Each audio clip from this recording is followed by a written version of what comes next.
Me chamo Maristela, sou do bairro da Bela Vista, em São Paulo. Doutor, poderia me explicar qual a diferença de falar que o nervo está inflamado ou que o nervo está comprimido? Obrigado. Bom, Maristela, essa é uma dúvida muito comum, tá, dos pacientes, porque muitas vezes a gente não entende muito bem da onde que vem a origem da dor, tá? E é extremamente comum o paciente ter aquele conceito, se eu li no meu laudo, ou se eu ouvi que eu tenho hérnia de disco, eu tenho um grande problema, e se eu não tenho hérnia de disco, está tudo bem. Isso, de fato, não é uma verdade, tá?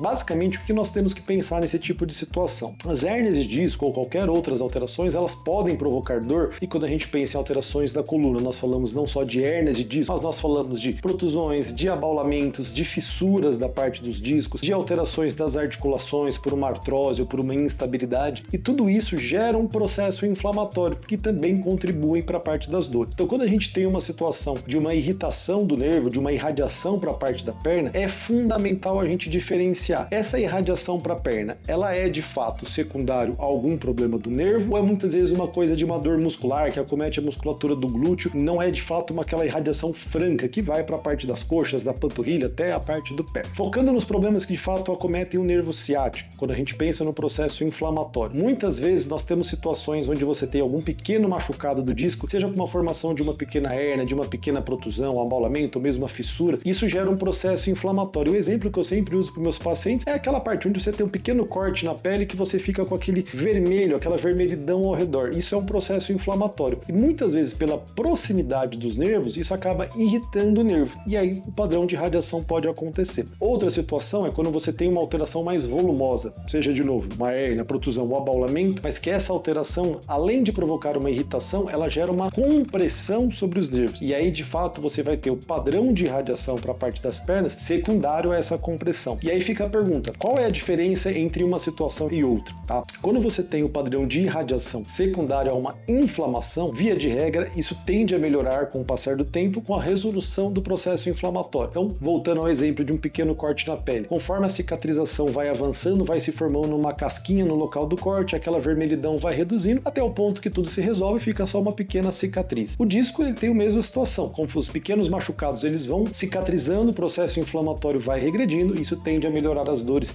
irradiadas secundárias aos processos inflamatórios. Por sua vez, as compressões, elas podem muitas vezes persistirem e se o nosso corpo não consegue reabsorver essas alterações para tirar a compressão, as dores secundárias à compressão, elas tendem a ser muito mais persistentes. Isso, de forma geral, a gente fala que coloca em risco a função do nervo, pois uma compressão do nervo, além de não só irritar, ela pode machucar o nervo. E essa alteração de função secundária a uma compressão contínua, persistente da parte dos nervos, é o que coloca em risco de função neurológica. Então, é basicamente essa a diferenciação. A característica dos sintomas, ela pode ser exatamente a mesma, seguir o mesmo trajeto da irradiação para a parte da perna, porque às vezes é o mesmo nervo que está irritado, mas uma situação inflamatória jamais vai colocar em risco a função do nervo. Já uma compressão, isso sim pode gerar um machucado da função do nervo. Então essa diferenciação é importante, por isso que é importante o médico avaliar não só a queixa, os exames e o laudo, mas ver a imagem de fato do exame para ver se o exame tem demonstrado ali alguma compressão ou se é só um processo inflamatório, tá certo? Acredito que expliquei aí, se tiver alguma dúvida envie novamente, tá bom? Próxima pergunta.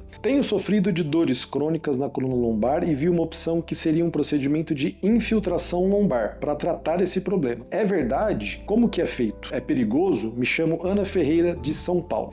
Ana, é importante entender um pouco sobre quais são os problemas de fato da coluna para pensar de fato nessa questão do procedimento, tá? Então, ponto principal, ponto chave é a gente entender se de fato nós temos ali alterações mecânicas ou alterações inflamatórias na parte da coluna. Quando a gente pensa em alterações mecânicas, por exemplo, uma estenose de canal, onde há uma compressão dos nervos, uma redução do espaço onde os nervos passam, de forma geral, a infiltração não vai ter nenhum resultado efetivo de fato, porque ela não muda esse cenário, o espaço continuaria reduzido. Ao ponto que se você tem ali algum machucado do disco, uma fissura do disco, sem ter uma compressão efetiva dos nervos, a infiltração de fato ela pode ser uma boa opção. Só que aqui é importante mencionar um cuidado com a sua pergunta. A infiltração, ela não trata o problema. A infiltração, ela é um objetivo de tratar a dor, para aliviar o processo inflamatório, para que você tenha um processo de dor resolvido. Mas isso não quer dizer que o problema da sua coluna que está gerando a dor vai ser resolvido com a infiltração. Então é importante a gente ter isso em mente, por quê? Porque muitas vezes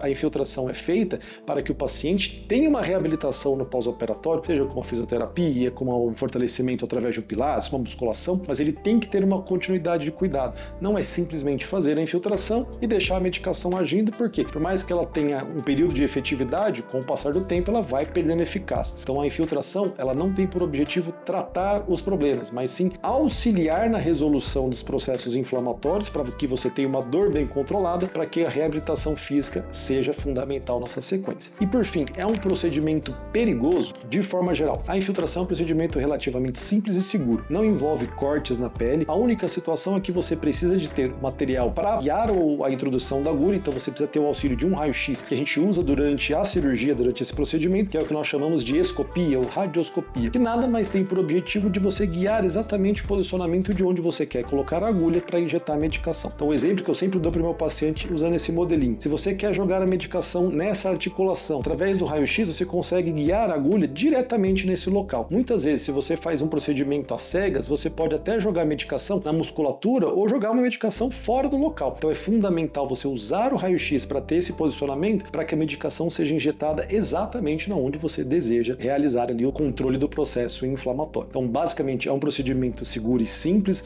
não envolve cortes, é simplesmente os pontinhos de entrada na agulha, então gera ali pequenos desconfortos no pós-operatório, como se fossem pequenas beliscadas ali, pequenas pontuadas, mas são situações de forma geral bem passageiras e que tendem a ajudar bastante. A infiltração, quando bem indicada e efetiva, ela pode controlar os sintomas por 6, 12 meses, ou eventualmente até nunca mais precisar de novos procedimentos, desde que o paciente tenha um bom cuidado no pós-operatório. Tá certo? Vamos para a próxima pergunta de hoje. Dr. Guilherme, eu pedi para a secretária do meu médico que precisava de um laudo para apresentar em uma perícia. Porém, ela me disse que eu teria que passar em consulta para que o médico pudesse me avaliar. Só que eu só precisava do laudo, não da consulta. A perícia é daqui 3 dias e não sei o que fazer. Juliana, em Budas Artes.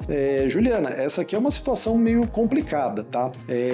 Por quê? A gente pensa aqui de forma geral, e essa frase que você falou também é uma situação meio complicada, porque o relatório, um laudo, não é somente um laudo, uma emissão de um documento. Ele envolve toda uma avaliação, onde a gente tem que, de fato, pensar que o relatório, uma receita mesmo que seja, ela é um documento depois de uma avaliação. Então, o exemplo que a gente fala nesse tipo de situação é a mesma situação de você precisar de uma avaliação de um engenheiro para avaliação de um prédio da segurança e você simplesmente pede para ele fazer um laudo sem nem comparecer ali na avaliação do prédio, ou você eventualmente ter uma situação ali de precisar de um advogado, contar a história para ele e querer que ele faça algum parecer que de fato ele não vai ter nenhum embasamento maior. Então, a parte do laudo é fundamental que esteja atrelado à consulta, pois o médico precisa te avaliar, até porque se ele vai fornecer um laudo, ele tem que ter uma avaliação recente para que você tenha de fato uma atualização do quadro. Basicamente, nesse tipo de situação, o que você pode e é direito do paciente é ter acesso ao prontuário médico, seja de um hospital, de uma clínica, onde você vai pegar o seu histórico